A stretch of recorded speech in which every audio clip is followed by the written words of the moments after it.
Ich glaube, es ist total legitim, dass man mit so einem Projekt auch Geld verdienen will und auch Geld verdienen kann. Und in Tirol sind wir in einer glücklichen Situation, dass die TIWAG zu 100% in Landeseigentum ist. Der Wunsch, der Anspruch, Geld zu verdienen, ist ja per se erstmal nichts Schlechtes und auch nichts Verwerfliches. Also ist es durchaus ja auch legitim, als Energieversorger zu sagen, ich will Projekte entwickeln und bauen, mit denen ich Geld verdienen kann. Was es da natürlich braucht aus meiner Sicht, ist so ein bisschen die regulierende Hand, die regulierende Funktion, die sozusagen den Kapitalismus auf der einen Seite und die sozusagen übergeordneten landespolitischen Ziele auf der anderen Seite ein bisschen in Einklang bringt. Weil es besteht aber durchaus die Möglichkeit, dass es Alternativprojekte, Alternativvorhaben gibt, die vielleicht nicht 100% der energiewirtschaftlichen Wertigkeit liefern, sondern nur 90 oder 95%, wo aber ein weit höherer gesamtgesellschaftlicher Konsens herrscht. Und es wäre eigentlich Aufgabe der Politik, diese Abwägung zu treffen. Das heißt also, wir sollten eigentlich erstmal auch über Alternativen nachdenken, die auf den Tisch legen, die transparent, objektiv bewerten und Expertise von außen reinholen, die einfach einen kritischen Blick auf das werfen, was wir hier in Tirol machen. Und solange diese Alternativen existieren, denke ich, sollte man nicht mit einem Projekt beginnen, das eigentlich den größten gesamtgesellschaftlichen Schaden verursacht. Und es wäre eigentlich fahrlässig, aus heutiger Sicht mit so einem Projekt zu beginnen, das zwar aus Projektwerberinnen-Sicht das Top-Projekt ist, wo aber aus gesamtgesellschaftlicher Sicht einfach Herausforderungen bestehen, die, wie man ja sieht, am Ende auch zu sehr, sehr langen Projektverzögerungen führen können und wo das Risiko für den Projektwerber oder die Projektwerberin dadurch natürlich auch deutlich größer wird. Ich glaube, die Bewertung der ökologischen Auswirkungen sind im Vergleich zur Bewertung der energiewirtschaftlichen Aspekte, das sage ich jetzt natürlich mit meiner laienhaften energiewirtschaftlichen Brille, einfacher, weil die Energiewirtschaft ist extrem komplex und das sehen wir ja auch bei der ganzen Diskussion über dieses Ausbauvorhaben. Man kann eigentlich mit sehr, sehr platten Argumenten einen sehr großen Teil der Bevölkerung für sich gewinnen. Wenn man nur Aspekte in die Diskussion wirft wie Versorgungssicherheit und Blackout und Unabhängigkeit und Dunkelflaute. Und wenn man jetzt versucht, dagegen zu argumentieren, dann driftet man sehr, sehr schnell sozusagen in die Hardcore-Energiewirtschaft ab, wo man die Leute einfach nicht mitnehmen kann, weil es einfach sehr, sehr, wie soll ich sagen, fachspezifische energiewirtschaftliche Diskussionen und Argumentationen sind. Also man ist als jemand, und ich will mich bewusst nicht als Gegner des Projekts bezeichnen, ich bin überhaupt kein Gegner dieses Ausbauprojekts, ich bin sozusagen ein Hinterfrager des Projekts. Wenn aber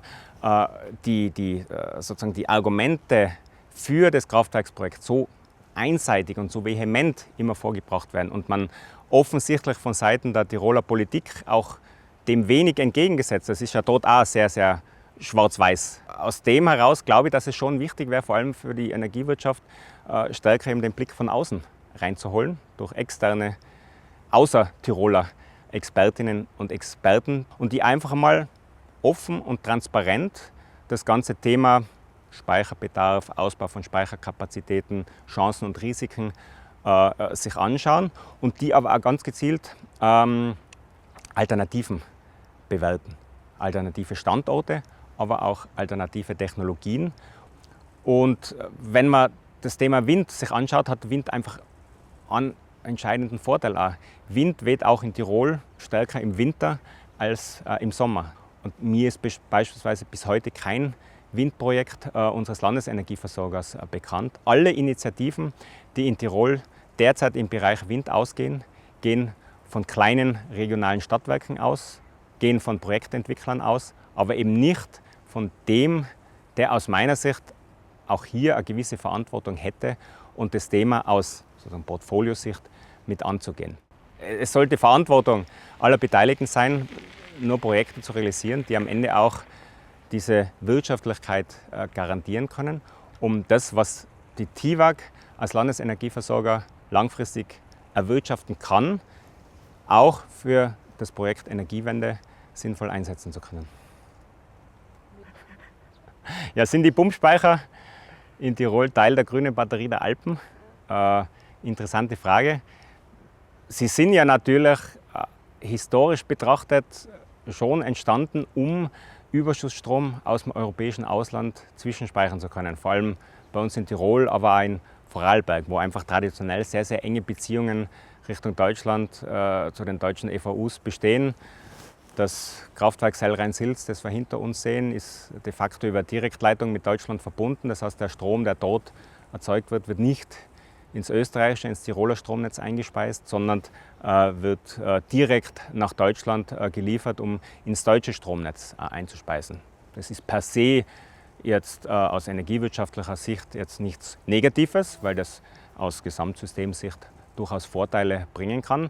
Es ist aber etwas, was in der Diskussion gern vernachlässigt wird, weil es natürlich schwierig ist, ein Ausbauvorhaben Sellrhein-Silz der Bevölkerung zu verkaufen, indem man sagt, naja, wir bauen jetzt da was, aber das Kraftwerk ist mit Deutschland verbunden, also ihr habt nichts davon.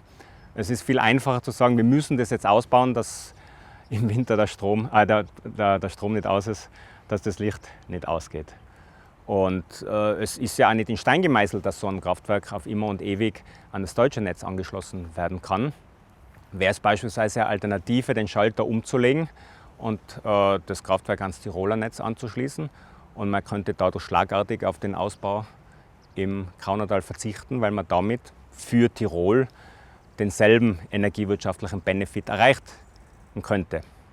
Ich glaube, nein, so ist es nicht, weil natürlich der Strom macht nicht an der Grenze Halt und wir dürfen uns in unserer Betrachtung nicht auf Tirol beschränken, sondern sind einfach Teil des gesamteuropäischen Strommarkts und das ist auch sehr, sehr gut so, weil wir ja in Tirol massiv davon profitiert haben und nach wie vor massiv davon profitieren, dass wir Teil von dem Gesamten sind. Und aus der Tradition heraus ist ja auch ein bisschen das Projekt im Kaunertal verfolgt. Wir wollen weiterhin die grüne Batterie Europas sein und dort auch noch einen zusätzlichen Beitrag leisten, was ja an sich ein sehr positives, sehr hehres Ziel ist.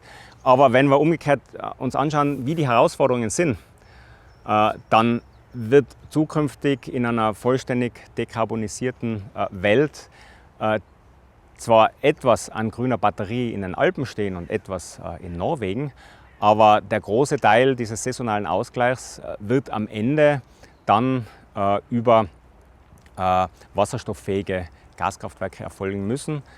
Und das ist dann etwas, mit dem sich ein Ausbauvorhaben Platzertal natürlich dann auch messen wird müssen und konkurrieren. Auf der anderen Seite im kurzfristigen Bereich kommen immer mehr die Großbatterien rein.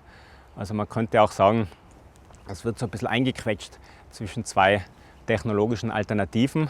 Und das würde dann sicher spannend sein, zu schauen, wie sich das langfristig auf die Wirtschaftlichkeit und den energiewirtschaftlichen Wert dieses Projekts dann auswirkt.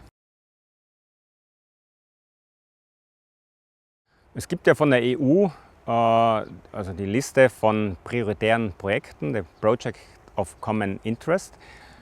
Warum gerade dieses Projekt jetzt drauf ist, ich weiß es nicht ganz genau, aber am Ende kann es auch eine Folge davon sein, wer will, dass ein Projekt drauf ist und alles dafür tut, dass es drauf ist, hat vielleicht höhere Chancen, sich jetzt darauf zu berufen, dass die EU dieses Projekt als übergeordnetes Interesse, als Common Interest definiert hat und Tirol bittet, das zu errichten, mit dem Hinweis, sonst wäre es ja nicht auf dieser Liste. Ja, ist ein kluger Schachzug aus strategischer Sicht. Wird man natürlich als Projektentwickler, wenn man die Möglichkeit dazu hat, auch spielen. Ich denke aber, man soll es nicht überbewerten, dass dieses Projekt jetzt ein PCI-Projekt, ein Project of Common Interest ist, weil es gibt einfach zu viele Pumpspeicherkraftwerke, nämlich die überwiegende Mehrheit, die kein PCI-Projekt ist und die am Ende genauso wichtig oder unwichtig sind wie das Projekt im Platzertal mit dem Pumpspeicherkraftwerk versetzt.